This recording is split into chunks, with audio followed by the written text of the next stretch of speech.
everyone, hope you all are fine. Welcome to the English Academy. In this video, I'm going to explain you a very interesting poem, An Ode on a Grecian Urn by John Keats. So without wasting time, let's move towards the introduction of the poet.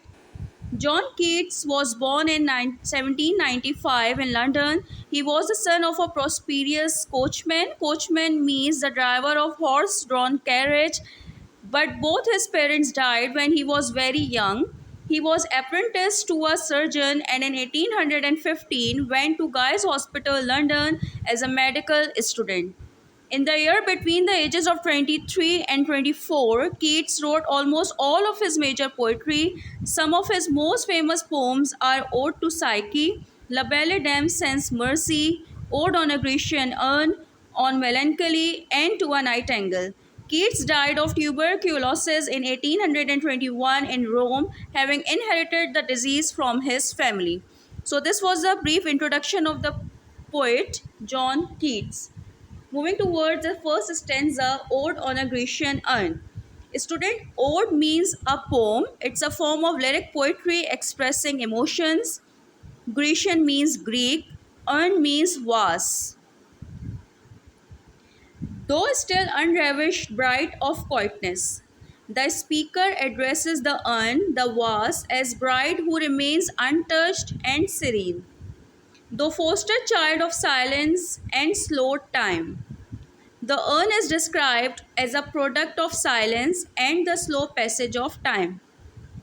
Sylvan historian who can thus express a flowery tale more sweetly than a rhyme.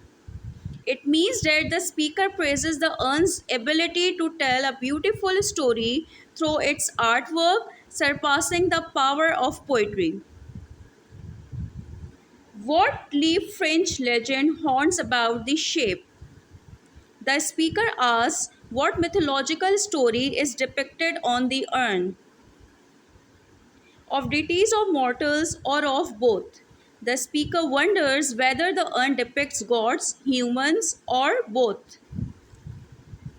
In Tempo or the Days of Arcady, Arcady means an ideal paradise. In this line, the speaker asks whether the scene is set in Tempe. Tempe means a valley in ancient Greece, or Arcady. It's a region again in Greece. What men or gods are these? What maidens both?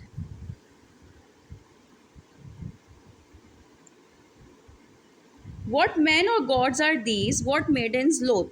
The speaker asks about the identity of the figures on the urn, particularly the men, gods, and reluctant maidens. What might pursue? What struggle to escape? The speaker wonders about the action and emotions depicted on the urn. What pipes and timbrels? What wild ecstasy? The speaker asks about the music and joy depicted on the urn. The speaker questions create a sense of curiosity and wonder, drawing the reader into the world of the urn.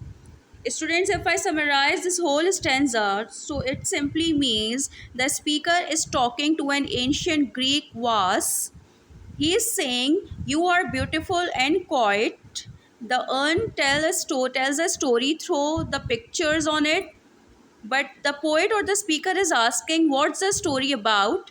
Is it about gods, people, or both? What's happening in the pictures? Who are the people and what's going on?